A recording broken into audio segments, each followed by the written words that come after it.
Hello students, welcome back to all of you. हम लोग Gauss theorem को पढ़ रहे थे और गॉस थ्योरम की हम लोगों ने एप्लीकेशन से स्टार्ट किए हुए थे। 3 एप्लीकेशन हम लोगों ने कर लिए। आज हम लोग 4 नंबर एप्लीकेशन पर डिस्कस करेंगे। कॉपी पेन निकालिए और 4 नंबर एप्लीकेशन की हेडिंग लगाएं। Electric field due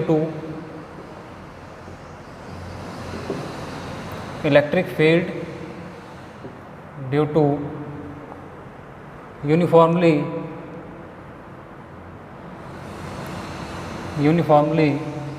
charged plate। Okay, एक यूनिफॉर्मली चार्ज प्लेट है अपने पास, उसके कारण इलेक्ट्रिक फील्ड का एक्सप्रेशन अपन लोगों को क्या करना है, डिराइव करना है। इसका आप लोग हेडिंग लगाएं। अप्रोच हमारी सेम वही रहेगी, कोई अप्रोच में चेंज नहीं होगा। तो देखिएगा स्टूडेंट्स, शीट और प्लेट में क्या डिफरेंस है। शीट तो हमारी बिल्कुल बहुत ही थिन थी, इस टाइप से, ऐसी शीट थी। ये आप एज ए शीट आप इसको मान सकते हो, इस टाइप से ये एज ए शीट है। लेकिन प्लेट होगी, वो प्लेट अंदर से होलो होगी। कुछ इस प्रकार से हम लोग इसको ड्रॉ कर सकते हैं।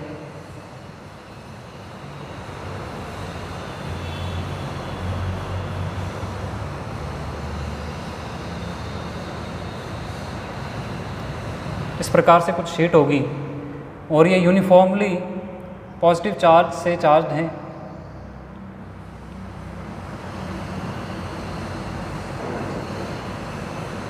ओके, इसका सरफेस एरिया आप एज्यूम कर लें कैपिटल A, और इसकी जो सरफेस चार्ज डेंसिटी है सिग्मा, और यदि इसका सरफेस एरिया A हो तो हम इसके सरफेस पर जो टोटल चार्ज आएगा उसको कितना लिख पाएंगे, surface charge density sigma times surface area A। अब कल की तरह कल भी कुछ इसी प्रकार की सिचुएशन थी, लेकिन कल हमारे पास क्या थी, शीट थी। लेकिन जो इसके लिए गॉसियन सरफेस बनेगा वो सेम एज ए शीट अपन लोग इसको लेकर के चलेंगे। जैसा हमने शीट के लिए गॉसियन सरफेस बनाया था, सिलेंड्रिकल टाइप, जो इसको क्रॉस करते हुए जा रहा था, आज भी हम लोग कुछ वैसी ही शक्ल का गॉसियन सरफेस बनाएंगे। ठीक है, लेकिन वो गॉसियन सरफेस यहाँ पर आकर के ख़त्म हो जाएगा। इसके अंदर इतना गॉसियन सरफेस अपने को बनाना पड़ेगा। इसमें इसको क्रॉस नहीं करवा सकते हैं अपन लोग, इसको बाहर नहीं निकाल सकते इस साइड। यहाँ पर इस गॉसियन सरफेस को ख़त्म करना पड़ेगा। ठीक है ये बात। ऐसा क्यों किया हम लोगों ने? ऐसा इसलिए किया क्योंकि यदि मैं इसको यहाँ से बाहर निकाल देता हूँ, यहाँ से इसको मान लो कि बाहर निकाल देता हूँ मैं, तो ये कंडक्टर प्लेट है, होलो है अंदर से, अंदर इसके चार्ज नहीं है, तो ये वाला जो इसका पार्ट होगा, यहाँ पर इलेक्ट्रिक फील्ड की वैल्यू कितनी हो जाएगी अपनी, 0 हो जाएगी। और इसके बाहर और इसके इधर साइड इलेक्ट्रिक फील्ड कितना है, नॉन ज़ीरो है। तो ये जो गॉसियन सरफेस बनेगा, इसके लिए इलेक्ट्रिक फील्ड की सिमेट्री नहीं रह पाएगी, इलेक्ट्रिक फील्ड सिमेट्रिक नहीं रह पाएगा इसके लिए। तो इलेक्ट्रिक फील्ड को सिमेट्रिक रखना ज़रूरी है, इसलिए मैंने इस टाइप का गॉसियन सरफेस से बना दिया। और फिर से आज इसकी यदि हम लोग इंडिविजुअली देखें तो इस गॉसियन सरफेस के 3 अलग अलग पार्ट हैं। 2 तो इसके सर्कुलर पार्ट, पहले मैंने इतना सा ये वाला लिया है एलिमेंट, एरिया एलिमेंट, इसको मैं डिनोट कर रहा हूँ DA1 वेक्टर से। और इस पर जो इलेक्ट्रिक फील्ड होगा वो इलेक्ट्रिक फील्ड आपको पता है कि रेडियली आउटवर्ड है, E वेक्टर। तो यहाँ पर जो θ1 बनेगा वो आप लोग पहले लिख लें, कितना बनेगा ये, 0 डिग्री। उसके बाद सेकंड नंबर सरफेस आप यहाँ पर लें, ये वाला, ये इसके अंदर एलिमेंट लिया है हम लोगों ने, और इसको हमने लिखा है DA2 वेक्टर। अब ये इलेक्ट्रिक फील्ड के साथ एंगल तो 0 डिग्री बना रहा है, बिकॉज इसके बैक साइड भी चार्ज है, अंदर चार्ज नहीं है इसके। बट ये जो कंडक्टर है, कंडक्टर के क्या कैरेक्टरिस्टिक होते हैं कि इसके अंदर चार्ज नहीं है, चार्ज इसके बाहर वाले सरफेस पे है। तो इसके अंदर इलेक्ट्रिक फील्ड, यानी कि इस DA2 एलिमेंट पर जो इलेक्ट्रिक फील्ड है, उस इलेक्ट्रिक फील्ड की वैल्यू कितनी होगी आपके पास, 0 होगी। अब थर्ड नंबर जो एलिमेंट है वो इसके कर्व्ड सरफेस पर आप लोग बना लें। इसको मैं एज ए DA3 ट्रीट कर रहा हूँ, और इसकी जो डायरेक्शन होगी ये होगी DA3। ओके, और यहाँ पर जो θ3 फॉर्म होगा वो θ3 कितने डिग्री फॉर्म होगा, 90 डिग्री फॉर्म होगा। तो सेम कल वाला काम करना है आप लोगों को। अब गॉस लॉ को इम्प्लीमेंट करना है। पहले इतना आप डायग्राम बना लें, स्क्रीनशॉट ले लें इसका।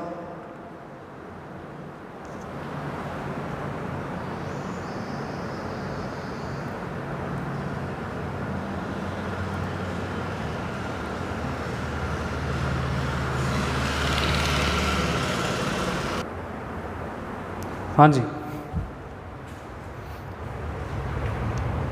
यूजिंग गॉस लॉ,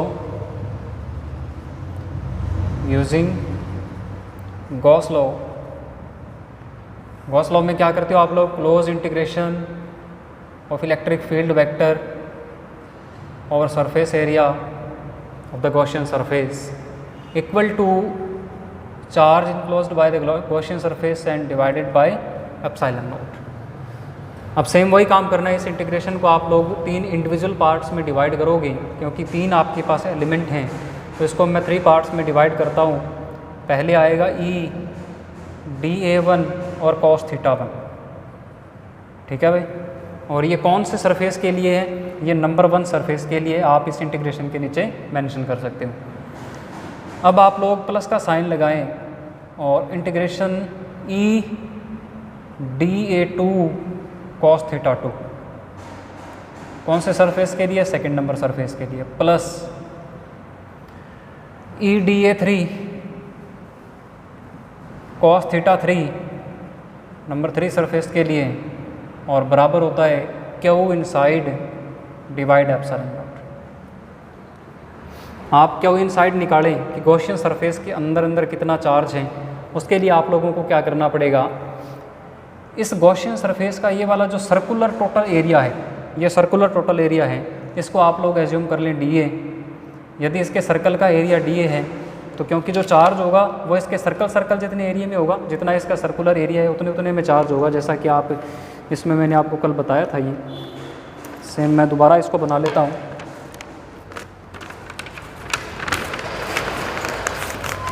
कुछ इस तरीके का है ये मान लें आपके पास प्लेट है, और इस प्लेट को मान लेते हैं कि ये गॉसियन सरफेस है, ये इसके सरफेस को क्रॉस कर रहे हैं, ठीक है ना। ये सिलेंड्रिकल गॉसियन सरफेस का सर्कुलर सरफेस है। इसका जो एंटायर सरफेस का एरिया है वो आप कितना मान लें? dA। कितना एरिया मान लें इसका? dA एरिया मान लें। और हमने जो एलिमेंट लिया है वो बहुत ही छोटा सा एलिमेंट लिया है इस पर, मतलब इतना सा एलिमेंट हम लोगों ने लिया है, और इस एलिमेंट को हमने क्या नाम दिया? dA1 नाम दिया है, ठीक है भी बात है। तो अब चार्ज इस पूरे प्लेट पर है, ऐसे पॉजिटिव चार्ज पूरे पर डिस्ट्रीब्यूटेड है। हमें कौन सा चार्ज चाहिए? हमें वो चार्ज चाहिए जो गॉसियन सरफेस के द्वारा इनक्लोज्ड है। तो गॉसियन सरफेस में चार्ज केवल इतने सर्कुलर सरफेस में ही आ रहे हैं, बाकी इसके चार्ज से हमें कोई लेना देना नहीं है। हमें वो चार्ज लेना है जो इसके गॉसियन सरफेस के अंदर है। तो इसीलिए मैं क्या करूँगा? गॉसियन सरफेस का चार्ज है जो इनक्लोज्ड चार्ज, उसको निकालने के लिए मैं क्या करता हूँ? चार्ज डेंसिटी सिग्मा को गॉसियन सरफेस के सर्कुलर सरफेस से मैं क्या कर देता हूँ? मल्टीप्लाई कर देता हूँ। तो ये मेरे को क्या मिल जाएगा? Charge enclosed by the Gaussian surface, because charge is equal to density multiplied by area. अब जितने एरिया में चार्ज चाहिए उसको आप लोग क्या कर दें? डेंसिटी से मल्टीप्लाई कर दें। मेरे को dA एरिया के अंदर चार्ज चाहिए था, तो मैंने डेंसिटी से dA को क्या कर दिया? मल्टीप्लाई कर दिया, ठीक है बात। अब इसमें एक बात और ध्यान देने वाली है, जो θ3 है वो 90 डिग्री है, तो जो हमारा थर्ड इंटीग्रेशन है वो तो वैसे 0 हो जाएगा, बिकॉज cos 90 0 होता है। अब सेकंड नंबर इंटीग्रेशन भी 0 होगा। हालांकि सेकंड नंबर इंटीग्रेशन में यदि आप लोग बात करो तो θ 0 डिग्री बनेगा, θ2 0 डिग्री आएगा। क्यों आएगा? क्योंकि इसके बैक साइड तो सरफेस है ना, बैक साइड सरफेस होगा, उसका पॉजिटिव चार्ज है, इलेक्ट्रिक फील्ड भी आउटवर्ड होगा। लेकिन इसमें E खुद 0 है। सेकंड नंबर सरफेस पर dA2 पर इलेक्ट्रिक फील्ड 0 है, क्योंकि जो dA2 है वो इसके कंडक्टर प्लेट के अंदर है, कंडक्टर प्लेट के अंदर है, और अंदर कंडक्टर प्लेट के इलेक्ट्रिक फील्ड मैंने पहले लिख दिया था कितना होता है? 0। तो सेकंड नंबर इंटीग्रल तो E 0 होने से 0 होगा, और थर्ड नंबर इंटीग्रेशन θ3 90 डिग्री 0 होने से 0 होगा। तो बचेगा केवल कौन सा इंटीग्रेशन? फर्स्ट इंटीग्रेशन, ठीक है ना। तो आप लोग लिख दें because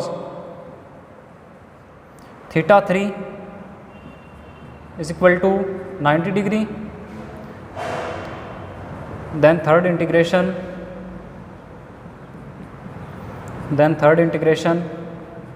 becomes 0, Similarly, electric field on surface 2 is 0, so that second integration will also 0. Second integration will be also 0. ये लाइन लिख के आप आगे लिखोगे, ये दोनों 0 कर दिए, केवल एक बचा, one summer surface EDA1, because cos theta 1 कितनी वैल्यू हो जाएगी, 1 हो जाएगी, थीटा 1 0 डिग्री है। और इधर साइड क्या हो, इन साइड कितना निकालिया हमने, सिग्मा डॉट DA और divide epsilon not. E constant है, इसको आप लोग फाइंड करना चाहते हो, ई को इंटीग्रेशन से बाहर निकाल लें और इंटीग्रेशन कर दें किसका, DA1 का, बराबर पड़ा है sigma into DA divide epsilon not. इसका स्क्रीनशॉट ले लें आप एक बार के लिए।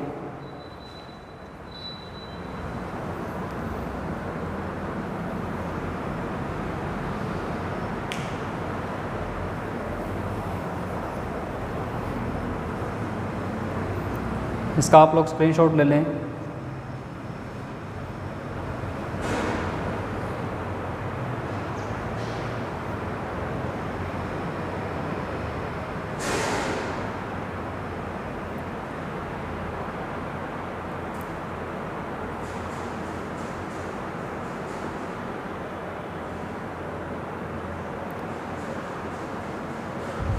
ठीक है जी, अब देखो आपको क्या करना है, DA1 का इंटीग्रेशन करना है। DA1 क्या था, गॉसियन सरफेस के सर्कुलर सरफेस पर बनाया हुआ एलिमेंट। सेम कहानी फिर आ गई, DA1 का इंटीग्रेशन करना है, मतलब इस सर्कुलर पर DA थोड़ा और क्लोज कर देता हूँ, DA ऐसे आप लोग जोड़ते जाओ तो आपको गॉसियन सरफेस का जो सर्कुलर वाला सरफेस है उसका एरिया मिल जाना चाहिए, इट मीन्स DA मिल जाना चाहिए। ठीक है, तो आप इंटीग्रेशन ऑफ DA1 को रिप्लेस कर दें E डॉट DA के साथ, बराबर आएगा कितना, sigma into DA divide epsilon not. DA से DA शहीद कर दें तो इलेक्ट्रिक फील्ड की आपको वैल्यू कितनी मिलने वाली है, सिग्मा बाय एप्सिलॉन नॉट। ठीक है,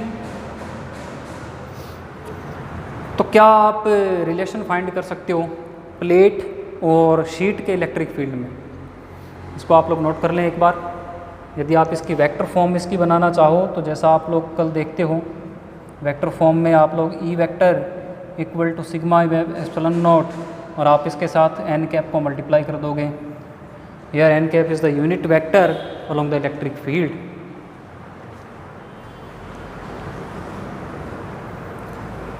वेक्टर फॉर्म थोड़ी सी नीचे आ गई भाई,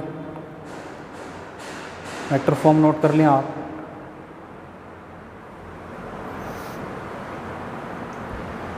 E vector is equal to sigma by epsilon naught into n cap. Okay,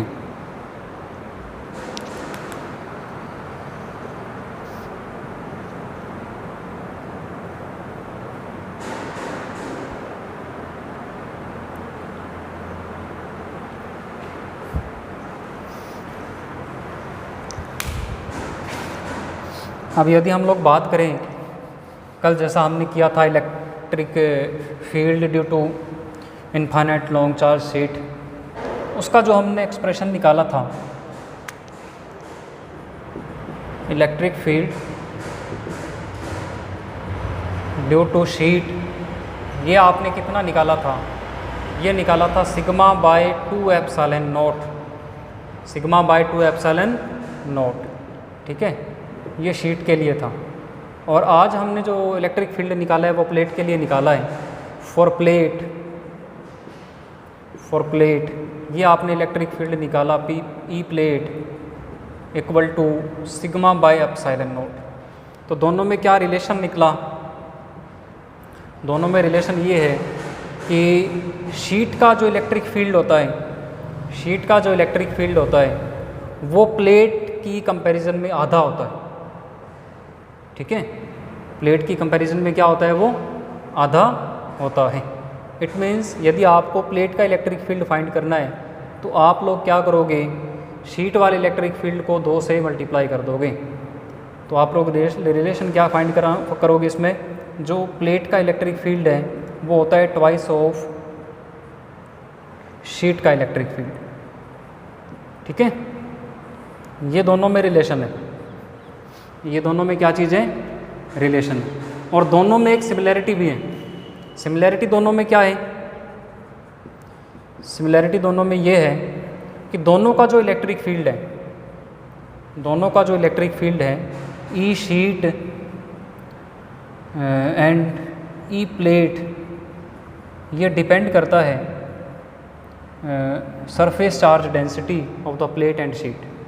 ठीक है, एंड रिवर्सली प्रोपोर्शनल है किसके, एप्सिलॉन नोट के। और एप्सिलॉन नोट तो वैसे ही क्या चीज़ होता है, कांस्टेंट होता है, वैसे क्या चीज़ होता है, कांस्टेंट होता है एप्सिलॉन नोट। तो आप लोग देखोगे कि जो शीट और प्लेट का इलेक्ट्रिक फील्ड है वो सरफेस चार्ज डेंसिटी कांस्टेंट होती है, एप्सिलॉन कांस्टेंट होता है। तो इन दोनों के इलेक्ट्रिक फील्ड क्या रहते हैं, कांस्टेंट रहते हैं, डिस्टेंस के साथ चेंज नहीं होते। और ये फाइनाइट डिस्टेंस के लिए होता है, ऐसा नहीं है कि बहुत ज़्यादा डिस्टेंस पे आप लोग प्लेट को ले जाओ। आप लोग ऐसा करो कि आपने प्लेट तो रख रखी है गड़सड़ा में और आप इलेक्ट्रिक फील्ड ढूंढ रहे हो विजयनगर में, तो आपको ऐसा नहीं होगा कि वहाँ पर इलेक्ट्रिक फील्ड मिल जाएगा। ठीक है ना, तो बहुत ही फाइनाइट डिस्टेंस के लिए ये वाला जो रिलेशन है ये काम करता है। रिलेशन ये है कि शीट और प्लेट का इलेक्ट्रिक फील्ड क्या रहता है, कांस्टेंट रहता है, डिस्टेंस के साथ वेरी नहीं करता। ठीक है ना, बहुत ही फाइनाइट डिस्टेंस के लिए करता है। ओके, तो यदि हम लोग इसका ग्राफ बनाना चाहें दोनों का ही, ई शीट का और ई प्लेट का, किसके रिस्पेक्ट में ग्राफ बनाना चाहें, हमसे पूछे कि आर के रिस्पेक्ट में ग्राफ बनाओगे इसका डिस्टेंस के रिस्पेक्ट में, तो क्या चेंज हो रहा है क्या डिस्टेंस के साथ इलेक्ट्रिक फील्ड। फाइनाइट डिस्टेंस की बात करें तो चेंज नहीं हो रहा, ऐसा ग्राफ आएगा बिल्कुल स्ट्रेट। ठीक है ना, इसको आप लोग नोट कर लें। शीट और प्लेट दोनों का इलेक्ट्रिक फील्ड कभी भी डिस्टेंस के साथ वेरी नहीं करता फॉर द फाइनाइट डिस्टेंसेस, इसलिए हम लोगों ने स्ट्रेट लाइन ग्राफ बनाया है इसका।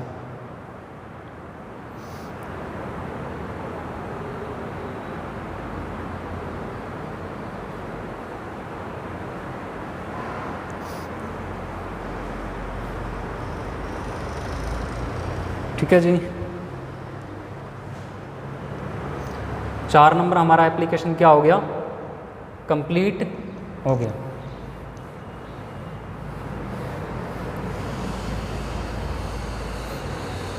यहाँ पर एक बात और समझने वाली है कि ये जो फॉर्मूला था हम इसको ऐसा भी चार्ज की टर्म में भी डिफाइन कर सकते थे।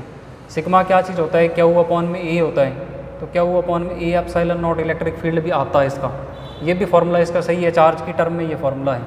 तो हम लोग इसको सिग्मा की टर्म में क्यों एप्रोप्रिएट मानते हैं, इसी टर्म में इसको क्यों लिखना पसंद करते हैं, इसका कारण ये होता है कि जब आपके पास सिमेट्रिक चार्ज डिस्ट्रीब्यूशन हो, क्या हो आपके पास सिमेट्रिक चार्ज डिस्ट्रीब्यूशन हो, तो उस कंडीशन में आप लोग यदि फॉर्मूला डेंसिटी की टर्म में बनाओ, चार्ज डेंसिटी की टर्म में बनाओ, तो काफ़ी अच्छा रहता है। ठीक है ना, तो आप लोग देखोगे कि जितने ही हमारे पास चार्ज डिस्ट्रीब्यूशन है, चाहे सरफेस चार्ज डिस्ट्रीब्यूशन हो, चाहे लाइन चार्ज डिस्ट्रीब्यूशन हो, चाहे आप लोग वॉल्यूम चार्ज डिस्ट्रीब्यूशन की बात करोगे कल, तो हम लोग जो सारे फार्मूला निकालेंगे वो चार्ज डेंसिटी की टर्म में क्या करेंगे, निकालेंगे। ठीक है ना, क्योंकि ज़्यादा चांस होता है कि चार्ज डेंसिटी की टर्म पर ही आपसे क्या पूछा जाता है, न्यूमेरिकल पूछा जाता है। और यदि आप लोग को मान लो कि चार्ज डायरेक्ट चार्ज देके न्यूमेरिकल पूछ ले, तो आपको एक स्टेप बैक जाना पड़ता है। बस क्या करना है, बस सिग्मा को क्यू बाई ए से रिप्लेस करना है। यदि आपके पास रो है तो उस रो को आप लोग क्यू बाई वी यानी कि वॉल्यूम से रिप्लेस कर दोगे। यदि आपके पास लैम्डा है तो उसको क्यू बाई एल से रिप्लेस कर दोगे, बस और कुछ नहीं करना। ठीक है ना, तो 3-4 वेरिएशन के क्वेश्चंस भी इस पर बनते हैं, वो हम लोग डिस्कस करेंगे।